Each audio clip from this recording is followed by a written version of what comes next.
Mr. Chairman, I would request 25 RS 0461, which eliminates the requirement for non-highway vehicles to be titled.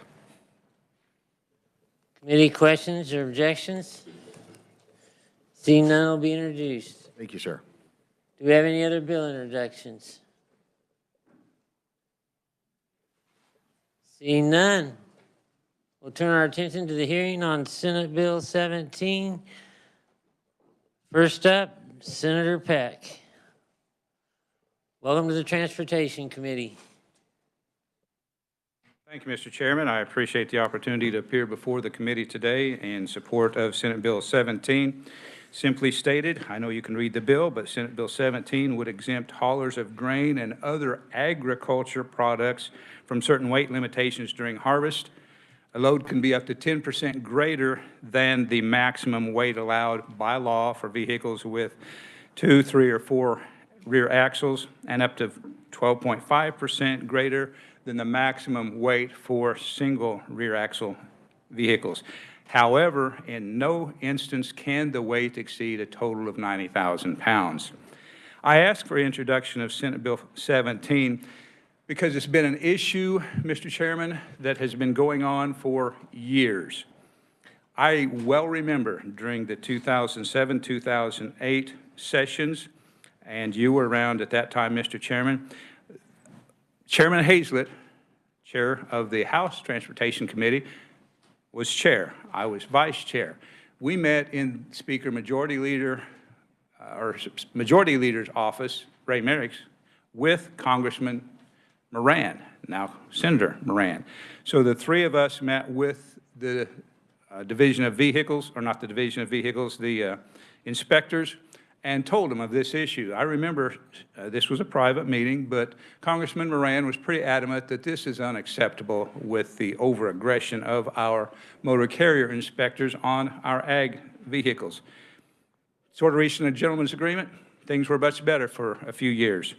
And then a few years later, I was chair of Transportation Public Safety Budget. And so I visited with, I was getting calls from ag producers on this same issue, so I visited with the superintendent of KHP, and so he visited with the motor carrier inspectors. Things improved. Didn't have such a issue with our motor carrier inspectors stopping trucks, and I'm going to use the words looking for a reason to give a ticket. On a lot of these farm trucks, you can find a reason to ticket, even if it's just the tag light is out. And so these producers were receiving citations. And then things were better for a while. In 2016, I introduced legislation almost exactly like this, House Bill 2644, and Chairman Rich Perrell was chair of the House Transportation Committee. And nothing happened with that bill, but he had conversations with KHP and the motor carriers. And the reason I know this, I visited with him at the end of last year. He's actually a constituent in Senate District 15. And he told me, well, we never passed legislation because we came to a gentleman's agreement and things were better. I said, well, Rich, they're not better now. I'm getting calls from ag producers that we have motor carrier inspectors parking at strategic locations and stopping individuals, drivers, as they leave their fields, as they're headed to storage, or whether it's to their own personal grain storage, or whether it is to a silo, where the big silos where companies would store their grain. So I decided, well, this has been an issue up and down, up and down, up and down for years. Let's introduce legislation. Let's get this fixed in statute so our motor carrier inspectors know the boundaries, and they know that their previous conduct is unacceptable to some legislators like me. Now, Mr. Chairman, I asked research in the Senate Agriculture and Natural Resources Committee to see if they could provide me some information, because I introduced this bill in Agriculture Committee. I thought maybe it would end up there. It didn't, which is fine. I have no problem with that. But With your permission, I just read it this morning, Mr. Chairman. That's the reason I didn't attach it to my testimony. With your permission, I will hand this to your staff to research or whomever for them to distribute what research provided for me. And what this information is, it shows that around 25 states have an overweight exemption for grain and/or agriculture goods. Our exemption would only be during harvest time. I did not specify, Mr. Chairman, a specific dates because harvest in southern Kansas will be earlier than harvest in northern Kansas. It can be as much as a month different. And so I didn't put a specific date. But, for example, South Carolina is a state that has a bill very similar to ours, a 10% exemption. Tennessee, 10%. Wisconsin, 15%. And then several other states. I won't go through all 25 states. But my point in mentioning this, Mr. Chairman, it's not a new issue for states to provide an exemption. Last thing I'll say, what really brought this to my attention was I was at Silver Dollar City, walking down the street in Silver Dollar City, and I heard someone call my name. So I stopped to look to see who it was, and I thought, well, I'm not the president. I'm not running for president or anything. But this person said, hey, how you doing? I looked at them. They said, you know who I am?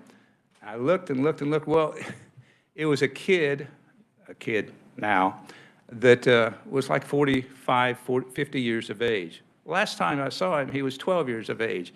I don't know about the rest of you, but I don't look today like I did when I was 12. But in any event, we were visiting about various things. He has a trucking company, hauls a lot of agriculture products in the state of Missouri. Deerfield, Missouri, to be specific, just across the line from Fort Scott, to tell you where that is. He said, I tell my drivers, do not go into Kansas. Missouri, in the last few years, passed legislation similar to this. It provides a weight exemption for grain haulers during harvest, or I don't even know all the details of the harvest, the Missouri weight exemption. But when he said, right there on the border, I mean, 5-10 miles from the border, that he orders his drivers to take the long route, if necessary, to avoid traveling into Kansas. I thought that doesn't speak well of Kansas. Plus, I knew this had been an issue for some time. So that's the reason I introduced Senate Bill 17. And I'll be glad to stand for questions at the proper time. And again, if staff, I'll just leave these here if your staff wants to pass them out for committee members so they can see what other states have done from our research department. This is information that was put together by our research department. Again, I'll stand for questions, Mr. Chairman, whenever you tell me it's the right time. It is the right time because I believe Ag Committee is meeting in 5 minutes. Okay.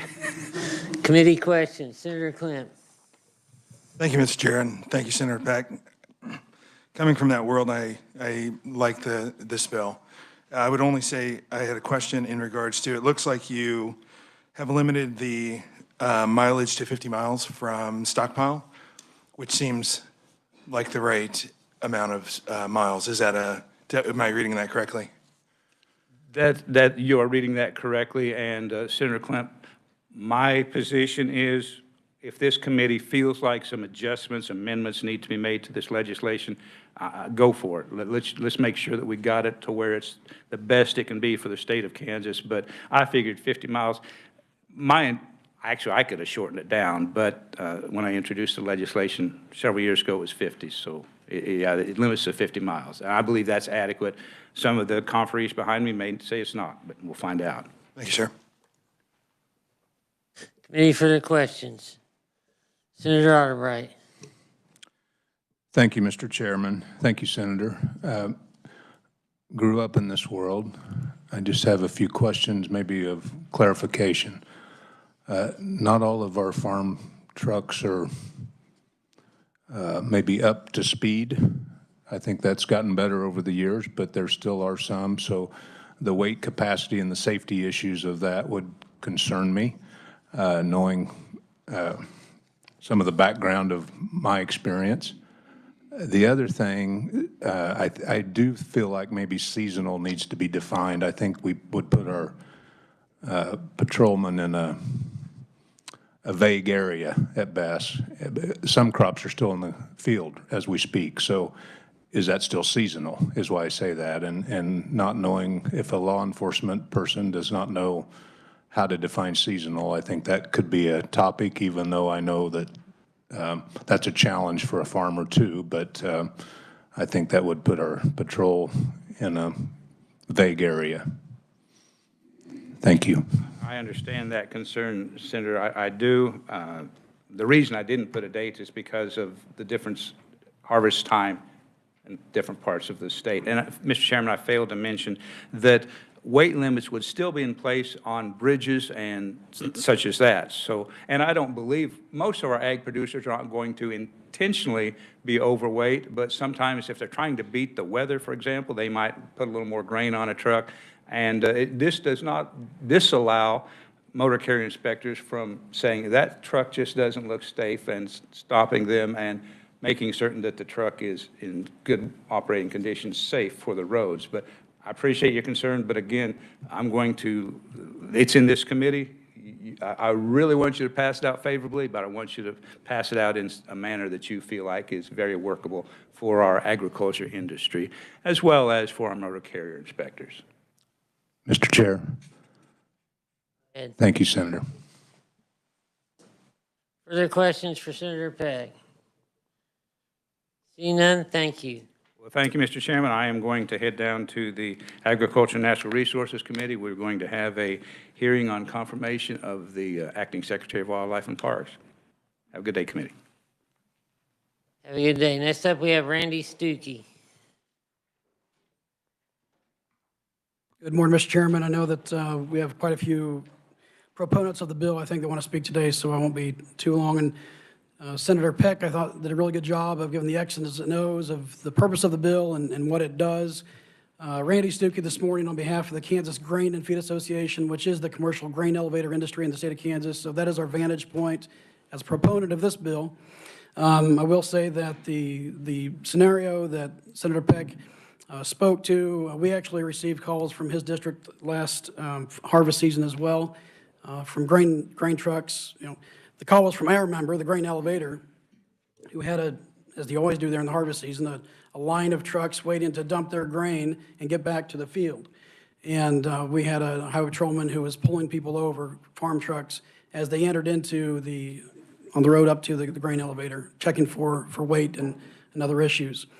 This is not a unique issue for last harvest season. We get these phone calls every year from various parts of the state, unfortunately.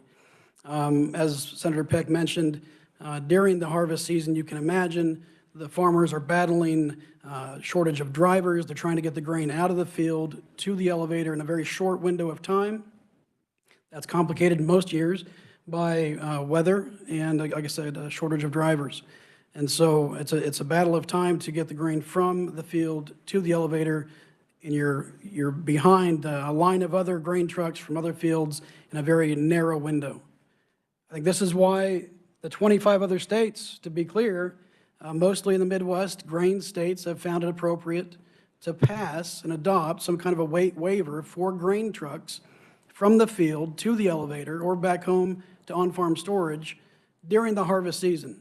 The harvest season is defined in state regulations today, Kansas Corporation Commission regulations, to be all year long. That's the current regulation. The reason is, as you can imagine, we have cotton, which has its harvest season. We have spring wheat. You get the idea, right? It's hard to define the harvest season in Kansas for all the different types of grains. So that's our take on the bill and the purpose behind it. So just to clarify, the bill would grant a limited weight waiver, 10%, but no more than 90,000 pounds. Current limit we haven't talked about yet is 85,500 pounds for a grain truck on 5 axles. That's what you think of a semi-truck, 85,500 pounds. 10% puts you over that 90,000 pounds. This bill limits it to 90,000 pounds. That's a very reasonable weight waiver, right? So that tells the farmer that he can put, because he can't necessarily weigh the grain onto the truck in the field, that if he goes over 4,500 pounds, he's not going to get smacked by a ticket from the highway patrolman if he gets pulled over. This is a reasonable weight waiver. 25 other states have adopted it. Specifically, I'll say that in Iowa, just to our neighbor Iowa, 90,000 pounds, non-interstate trucks by waiver. In Nebraska, just to the north, 15% maximum allowed overweight trucks within 70 miles during the harvest. Wisconsin, again, and there's South Dakota, North Dakota, Wisconsin, again, 15% over maximum weight from, in their window, August to December, because mostly it's a corn soybean rotation. That's the harvest winter, the fall harvest. So there you go. 25 other states, all of our neighboring states, limited in both scope as to distance, 50 miles, and weight. For that reason, we think this is good public policy. It needs to be adopted. There's good reasons for it. If there are changes to the bill that need to be made that are reasonable and necessary that the committee feels, we'll certainly work with anyone, the regulators that have ideas about how that needs to be amended. But we think at a 90,000 pound cap at 50 miles from the field to the grain elevator, that's a pretty reasonable bill on its face. So, Mr. Chairman, thank you for the time this morning. Certainly be around for any questions at the appropriate time. Thank you. Committee will have questions for Randy, and I forgot trying to get Senator Peck out to his committee to have Adam explain it, so we'll have him do that after questions for Randy. Committee, any questions? Senator Corson. Thank you, Mr. Chair. I really like this bill. My one kind of question, comment, concern, kind of following up what Senator Argbright said, I just want to get your take, and maybe also KDOT. I'll just go ahead and ask the question now, but if KDOT could cover this as well. I just want to make sure that there's not a public safety concern. That's the one reservation I have. Otherwise, I think this is reasonable legislation that makes a lot of sense for a very important industry. But I just would like to hear some of the proponents talk about why they think that there is not a public safety concern with these, very heavy trucks that are going to be on our roadways. So if you could speak to that, if KDOT could speak to that, I think that would just help ease the one concern that I have about this. Otherwise, I think reasonable legislation. Thank you.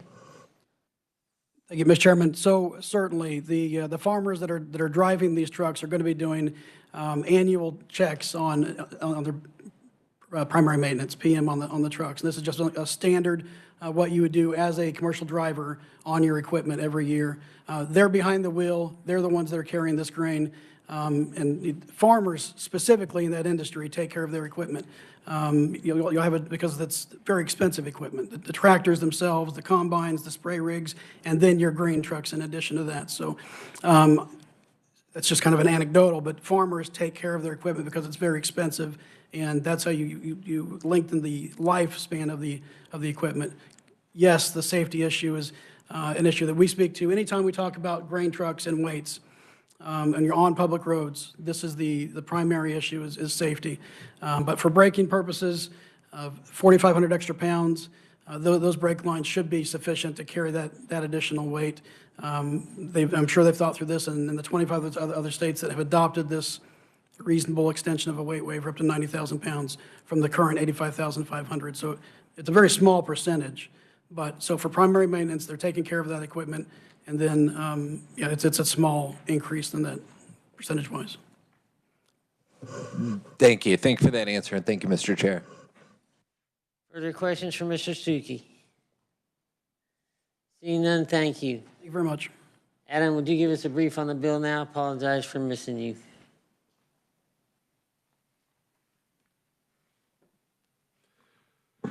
Thank you, Mr. Chair.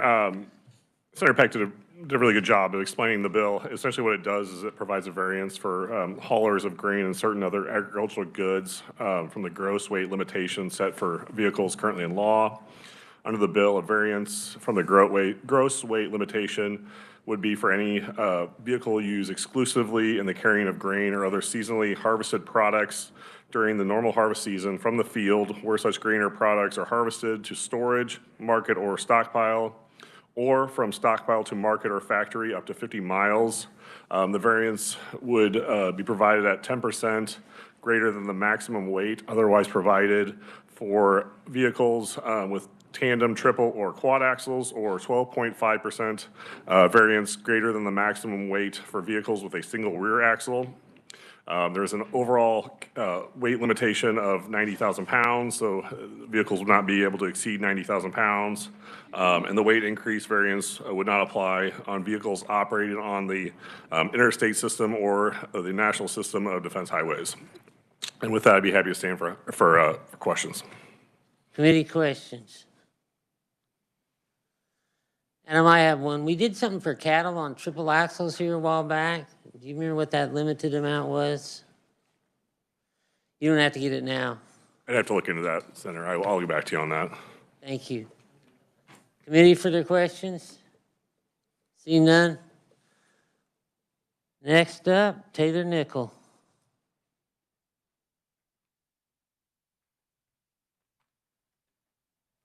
Welcome to the committee. Thank you, Chairman Peterson and members of the committee. I'll start by introducing myself. My name is Taylor Nickel, and I'm here on behalf of the Kansas Livestock Association. We're a member-driven association with around 5,700 members across the state involved in all aspects of the livestock industry. I specifically work with our cow-calf members, but we have feed yard members, a few dairy members, and then a few swine operations as well. And so trucking is pretty important to them. And I'll start off by saying that we do stand in support of this legislation, and we would suggest a few amendments to clarify that this legislation does include the livestock industry in the exemption. Our members, like I said, keep pretty in tune with trucking regulations and how they impact their operations. I first off think it's pretty important to note that the livestock industry, we rely solely on trucking as a means to for transporting our products to the marketplace or to the next stage in the cattle cycle. So the years of using rail to transport our livestock are very well over, and we don't have the access to that transportation anymore. Like it's been said by Randy and Mr. Peck, or Senator Peck, Senate Bill 17 does allow an excess weight tolerance of the 10% or 12.5% in certain situations for certain vehicles, for certain agricultural products throughout their respective harvest seasons. And like Randy alluded to, there was some MAP 21 is what it's called at the federal level, was passed back in 2012, which then allowed Kansas to go into regulations and define that harvest season as January 1 through December 31st. And so throughout the amendment that I put together, that I had help with our legal team in putting together, you'll see that change reflected in that. And so they also, through that, adopted an all-encompassing definition of agricultural commodities. So the amendment that we've put together on page 3 of our testimony, that language is in the first kind of paragraph of that. And some of the edits that we did. So you'll see agricultural commodities rather than the seasonally harvested grain products. And this type of tolerance that we're talking about, like Randy alluded to, it's not uncommon. There's many states throughout the Midwest, very large agricultural producing states that allow exemptions. And I just wanted to point you all to a couple that also provide or have livestock in their exemptions, and that would be Nebraska and South Dakota. I've included those statutes in my testimony if you want to take a peek on it for those exemptions that those states offer. I'd also like to suggest an amendment to expand the mileage limitation to 150 air miles. The reason for doing so is that would then align this legislation to the current federal hours of service exemption that many livestock haulers and other ag haulers are already following. And then finally, because we would like to see we're suggesting an amendment to add livestock to the bill, number 5 on page 3, our suggested amendment of my testimony, that language helps to ensure a citation doesn't happen, because when we're talking about hauling live animals, those animals can shift. The load can quote unquote shift, and they can become overweight on a singular axle. And so while they may not be over the maximum gross load weight limit, they can get overweight on one axle, and we want to make sure that they're not getting a citation due to that happening. Again, I think I covered kind of some of the language in our amendment and why we use certain verbiage going back to the MAP 21 bill at the federal level. But I want to say thank you to the chairman and members of this committee for hearing our supportive testimony and potentially considering our suggested amendments. And I'm happy to take any questions at the appropriate time or talk further through the amendment. Thank you. Thank you. I do have one question on the livestock. Didn't we do an exemption for weight on livestock on triple axle vehicles? I wondered if you'd ask that to me as well, and I'm gonna have to tell you a good I don't know. I was not here during that time, but I'm really happy to go back and do some research and get our team looking for an answer for that question for you. I believe we did in triple axles. The shifting load was one of the reasons we went to the triple axles. Thank you, appreciate that. Committee, further questions? Senator Dietrich, did you have a question? Senator Clays. Thank you, Mr. Chair, and thank you for coming today. Is there ever an event when you would be transporting grain or livestock when it's not the season, the harvest season or whatever it is for animals? Well, and so that's a really good question. Thank you, Mr. Chairman.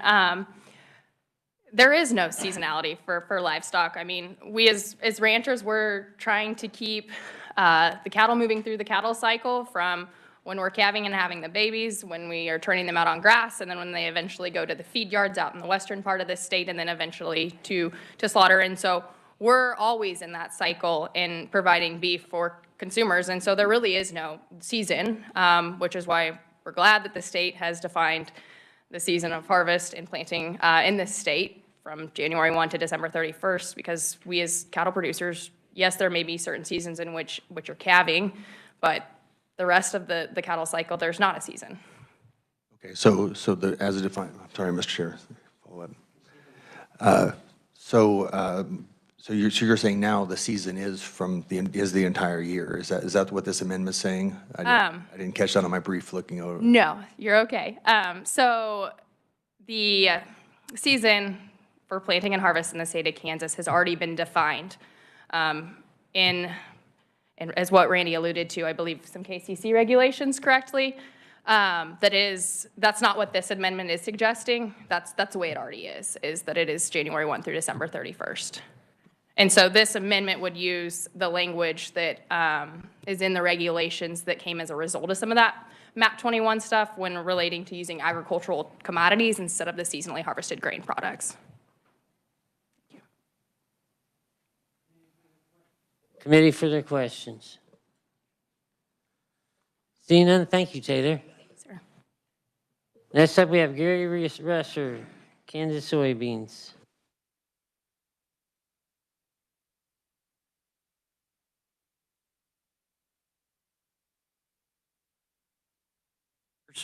Thank you. Members of the committee, thanks for the opportunity to be here today. My name is Gary Reeser, and I'm here for the Kansas Soybean Association. And we are respectfully requesting that the committee vote favorably for the passage of Senate Bill 17. I think this bill might have some karma. I believe it was introduced on January 17th. It appeared in the calendar then. It's Senate Bill 17.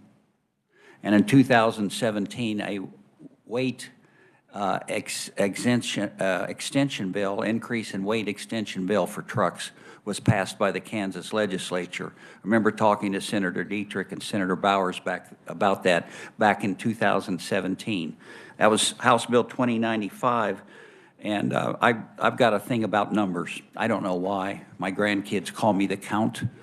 I won't do my impression of the Sesame Street character.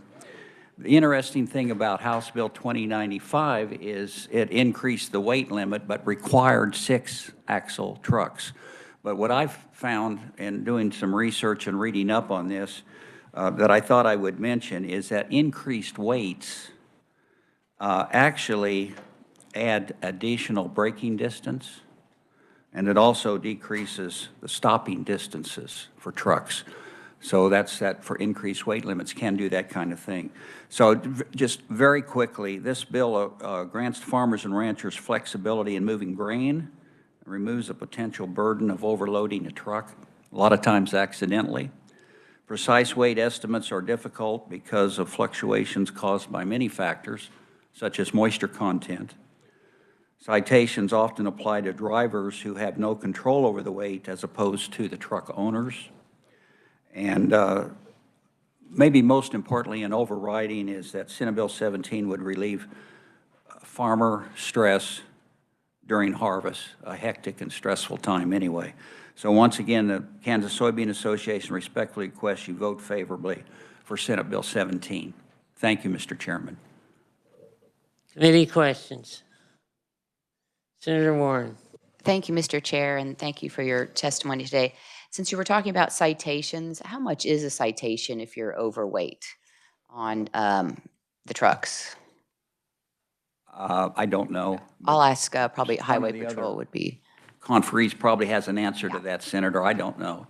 You bet. I was just I've wondering. never received one. I don't. I haven't either, but just wondering kind of what the expense to the different industries we're hearing from has been with the citations, and I have a feeling someone has that information. If not, I'll get it for you. appreciate it. Thank you, Mr. Chair. Committee further questions? I have one. How much moisture content can the weight increase on a truck of soybeans, 84,000 pounds of soybeans? I know they're harvested in the winter lots of times, and it's cold and moist and foggy. Do you know that?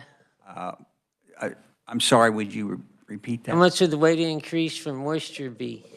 Oh, how much could it be? Yeah.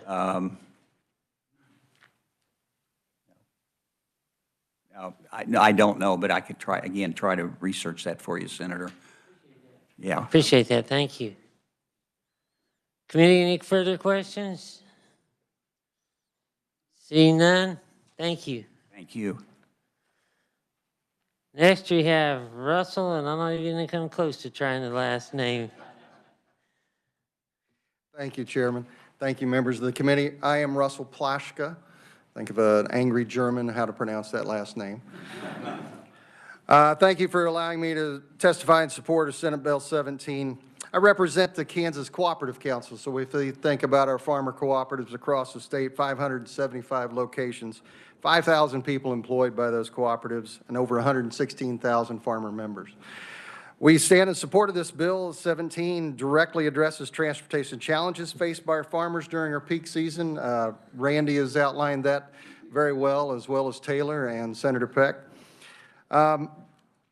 You know, if we think about that 50-mile transportation radius, and we're increasing 10 to 12.5% on certain vehicles, I did a simple math. I was a former ag teacher, so I did my simple ag teacher farmer math, and for every 10 loads, it's going to save that farmer one trip to the elevator.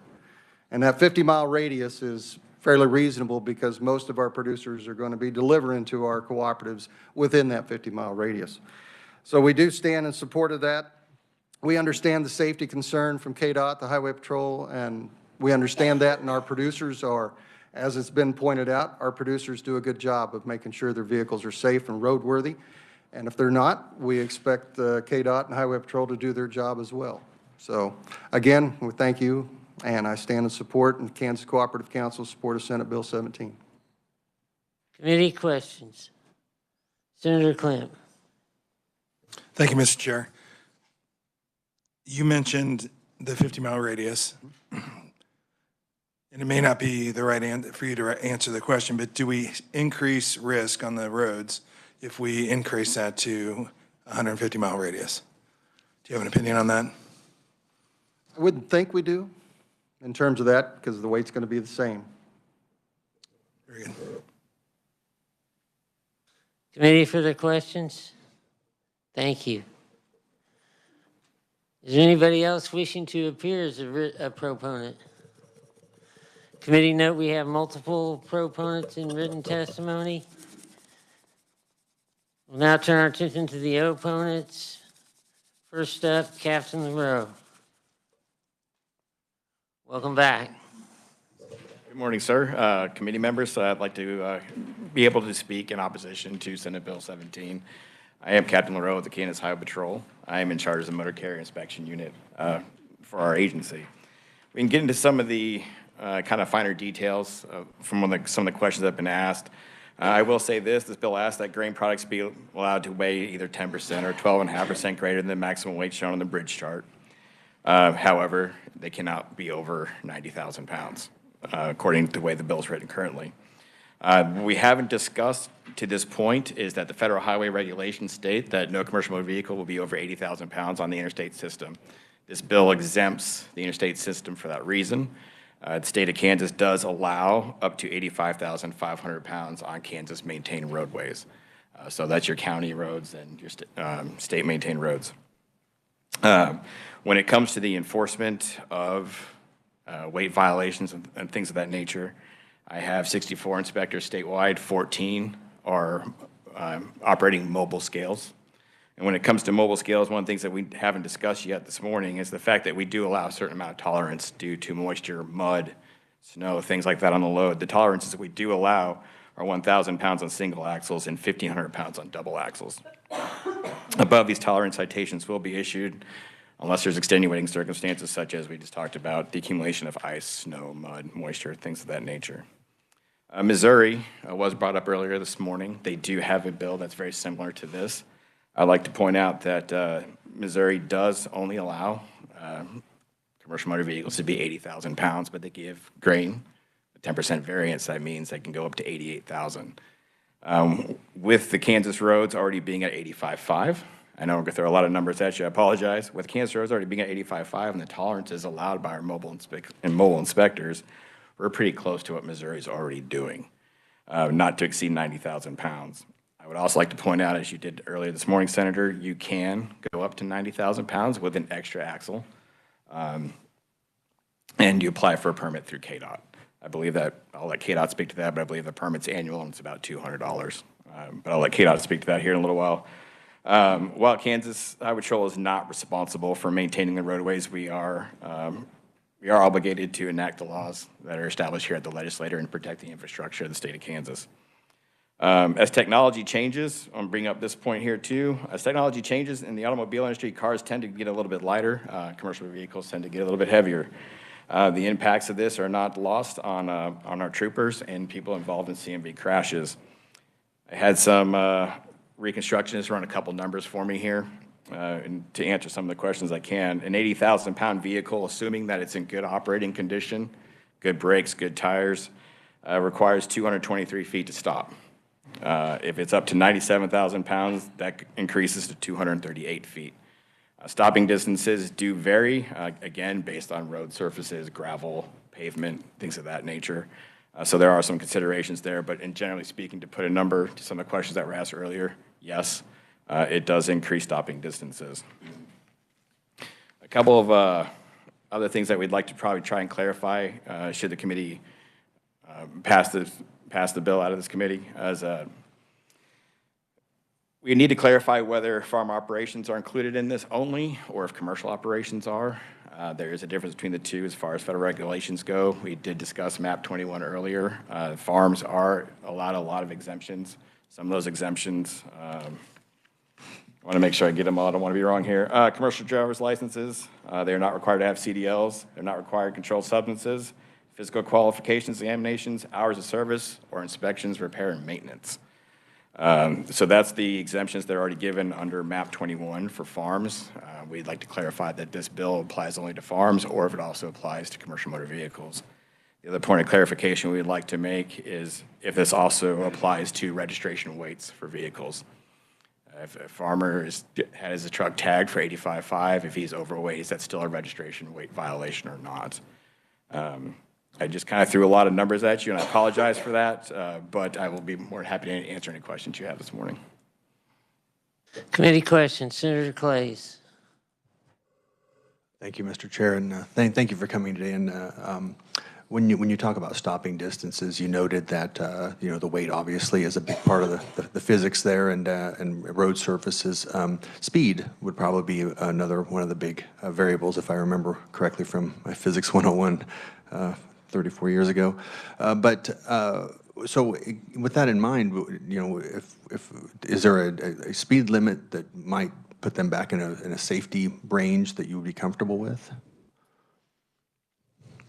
If I understand your question correctly, are you talking about having like a mandatory maximum speed limit? Right. Since they're heavier, and you're saying the stopping distances are a concern, slowing them down would obviously reduce that stopping distance. It would on basic physics. With that being said, the roads are posted or not posted in their state statute to cover all of that, and those are the laws that we will enforce. As far as I know, Kansas doesn't have any deviation for night driving or anything like that, like some states do. So with that being said, would a slower speed be safer? Yes. Would I recommend that happen? I'm not in the position to answer that question. I'm sorry.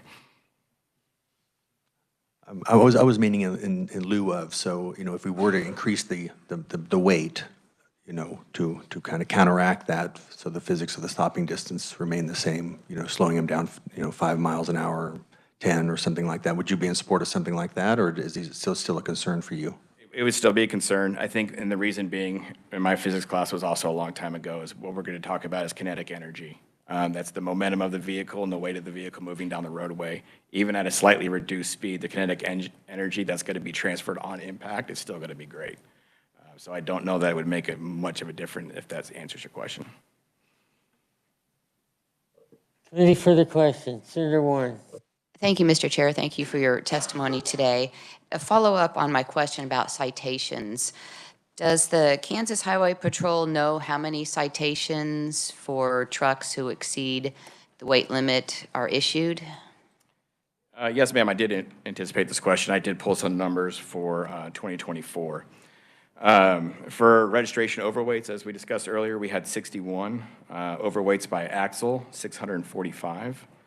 Overweight by bridge, 177. And overweight on the interstate, even though they're not supposed to be there, 950. With that being said, we did issue 2,145 warnings for overweight as well.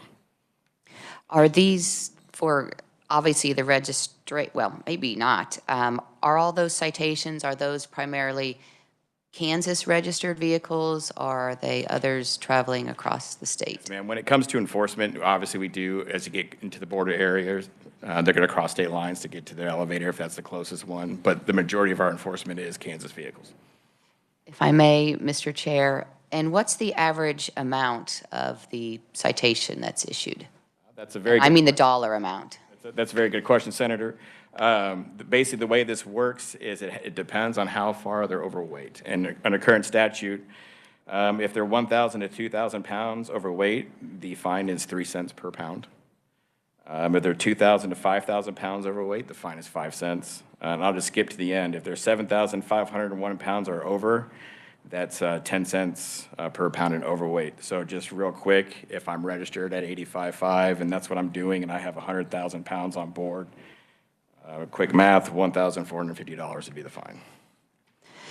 Is the KHP then responsible for collecting the amount? The court system is, ma'am. Of course. So, and then for my area, we probably, where do we see the most, the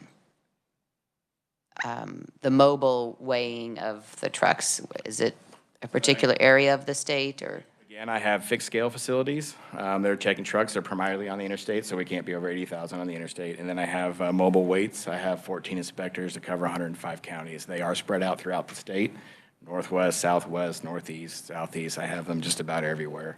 And they do a good job. I will say this, when we were talking about how do we decide what truck to inspect, sometimes it's very obvious. They're so heavy that the duals on the touch are actually touching. The rubber's actually touching, the weight's so high. We can see that as we're sitting the roadside, the load spilling over the top minus silage. So it is easier, it is somewhat easy to tell which truck needs to be looked at for enforcement purposes and which ones to let go. Obviously, we're going to take the ones that need the enforcement. I have two more quick questions, Mr. Chair. One is, could you describe the process, how you, with your mobile units, how you would weigh a truck? It is a lengthy process. Basically, they're going to pull out a set of scales. They're pretty heavy. They're made by a manufacturer called Haney scales. They have to be certified annually, and they have to be zeroed out to make sure everything's where it needs to be. Again, we do have a tolerance there. I don't want you guys to forget that. It's 1,000 pounds and 1,500 pounds. The trucks are then brought forward over the scale, one axle at a time. The inspector checks the weight on each side as they get through, whether it's 5 or 6 axles. So it does take a little bit of time. The truck has to inch forward. As they move over the scales are placed under those tires. One last question. Are you asking for any amendments to the bill? You were kind of... I don't ask for any amendments. I do ask for some clarifications, again, whether or not this applies to only farm operations or to commercial. And then if we still have overweight by registration, is that still a violation? Or is there a variance for registration violations as well? Thank you. Thank you, Mr. Chair. Thank you. That kind of sparked a question, the difference between the agriculture and the commercial. So when you're writing your citations, do you have any feel for, is it more our farm trucks or our commercial trucks? So Kansas does have a fair amount of custom harvesters that come into the region. They are commercial operations. They are for hire. They don't get a lot of the exemptions that I discussed earlier about CDLs. They are required those things. I will say it's pretty spread across the board as far as enforcement goes. Okay, thank you. Do you still have cities that have memorandums of understanding to do weight inspections? We don't have cities with memorandums of understandings. I will say during certain harvest seasons, I did get a call from Ness City last year. Their co-ops in the middle of town, their roads are getting tore up by the heavy trucks. They asked for the enforcement to come in. We did go down there and do some enforcement around Ness City based off the mayor's request. We did, obviously, as enforcement does, we did garner some complaints after that, but we did take care of the city as they requested. Like they used to have a memorandum of understanding to do inspections. I didn't know if they still.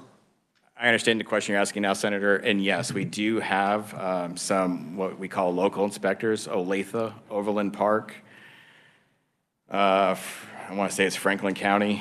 There are police officers and sheriff's deputies that do inspect vehicles as well. Thank you. Committee, further questions? Seeing none, appreciate it. Thank you for your time, sir. Next up, we have Joel Skelly. Committee, I apologize. Joel Skelly was accidentally put on the proponent list, but he's listed as a no opponent. I'm sure his testimony will reflect that. Morning, Mr. Chair. Yes, thank you so much. My name is Joel Skelly, and I am the Director of Policy for the Kansas Department of Transportation. I appreciate the time to be able to be in front of you to provide some testimony in opposition, and I'll provide some reasons. I want to start out with saying, again, a great thank you to you all for your timely informational hearing for Kansas KDOT 101. You heard from the Secretary yesterday about the important work that we do to provide a safe and efficient transportation system for all Kansans, including the agricultural industry. Today, I am here to provide that testimony on the reasons why the agency does oppose the bill. In short, the bill ultimately the provisions in the bill are redundant with existing statutes, we believe.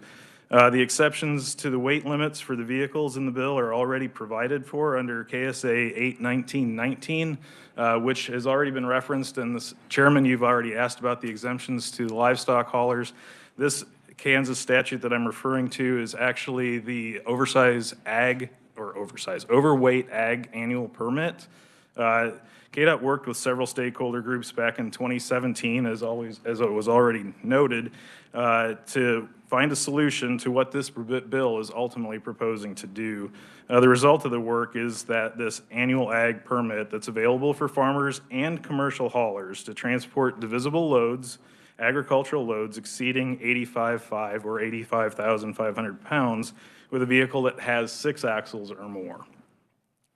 KSA 81919 addresses the exemptions being sought today by this Senate Bill 17 and does provide a wider range of functionality as has been asked in some of the amendments by the Livestock Association. I'll walk through a few of the comparisons for everybody here.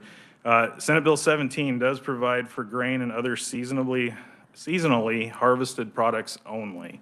KSA 81919 does provide the ability to haul a wide range of agricultural products, including, and this is all in statute, agricultural inputs, farm supplies, biofuels, feed, raw or processed agricultural commodities, livestock, raw meat products intended by the shipper for further processing. Another difference that Senate Bill 17 asks for or suggests is that it provides for grain or other seasonally harvested products to be transported up to 50 miles, which has been a question by several committee members. Under the KSA 81919, this allows permitted vehicles to transport this wide range of agricultural products I mentioned just a moment ago, any distance within the state.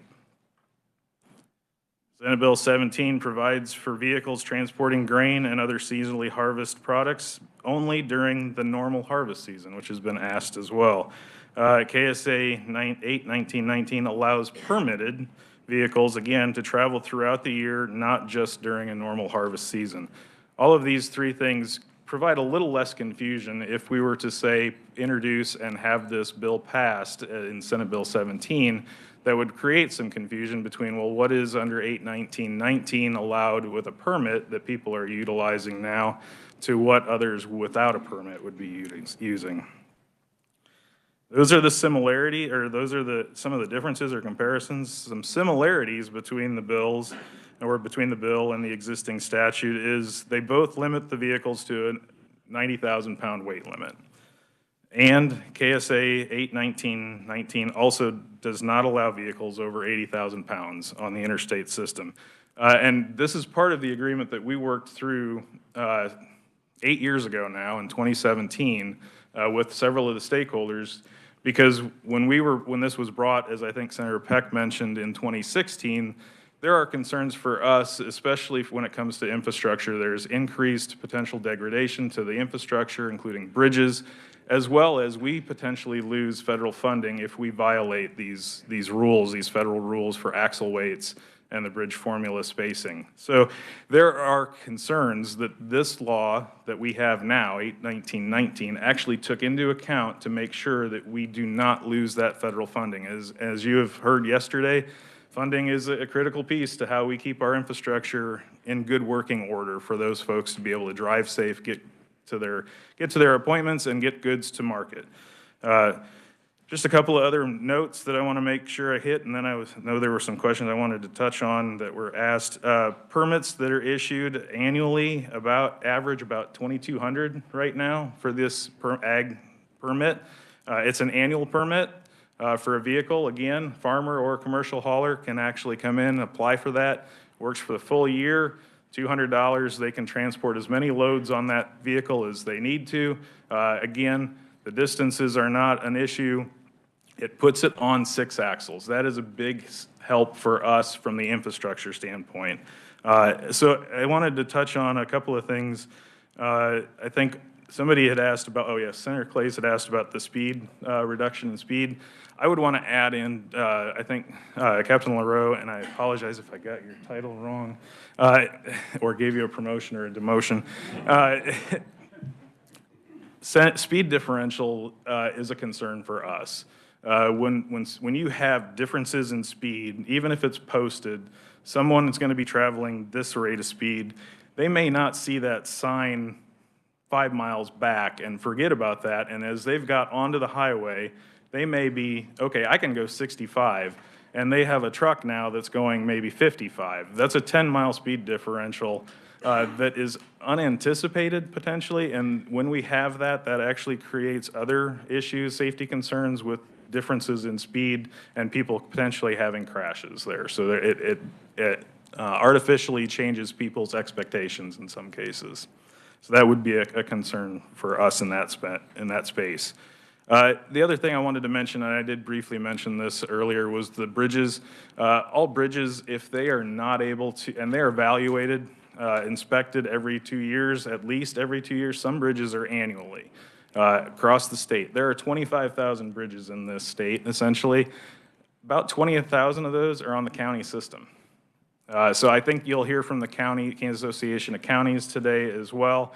But that is a significant infrastructure piece. Those bridges, like I said, are inspected annually.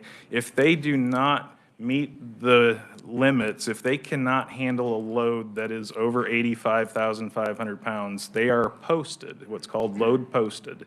And that means that vehicles over that weight are not supposed to traverse across that bridge. That could cause other issues where you've got, essentially, if we have an exception here for ag haulers, we would potentially have, or the counties would potentially have to post those bridges for 2 different weight types.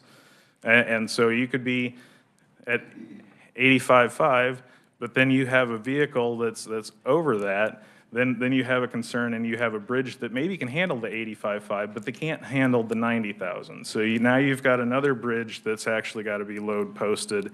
So it could increase the number of bridges that are restricted to travel across, which if people do travel across it, which that is a possibility, but I tend to believe that most people are law-abiding citizens and don't want to obstruct the law, they could cause a problem with the bridge. It could actually provide damage enough that we would potentially, or the counties could have to close that bridge. It also causes increased degradation that enhances or increases the time frame or decreases the time frame in which we may have to do reconstruction or repair measures on those bridges. With that, I know there are probably others, and I see we are really closing in on time. I am happy to stand for questions at the appropriate time. Committee questions? Senator Corson. Thank you, Mr. Chair. Can you zone in on my previous question about public safety and what this increased weight limit would do, if anything, in your opinion, on public safety? Because that's my principal concern. Thank you, Senator, and I apologize. I actually had written that down and glossed right past it. I think from the safety standpoint, Captain LaRoe already has mentioned a lot of the similar concerns that we would have, which is larger loads, larger vehicles do cause a concern for us, and then if you have differences in speeds or differences in weights, it does have braking conditions that are changed. It does create safety concerns from a bridge infrastructure piece. So yes, we definitely would have some safety concerns tied to this. I think it's important to note that we all want to be able to make sure we get goods to market efficiently and effectively, but we also need to make sure that this is a safe transportation network that we are traveling on. One last quick question from Senator Warren. Thank you, Mr. Chair. Thanks for your testimony. How many of the 85.5 vehicles are involved in crashes in a year? That is a very good question. I'll have to look in and see if I can find that information from our traffic safety folks, as well as Highway Patrol may be able to help me with that. So, Thank you. Thank you, Mr. Chair. One request, I don't know whether it be for you or for research. I would like to know how many of our bridges on the state highway systems and county systems are rated for 85.5. okay, so just for clarification, the ones that would be... How many counties have 50% of their bridges rated for that? We'll get that for you. Thank you. Thank you. With that, committee, we are out of time. Appreciate your work.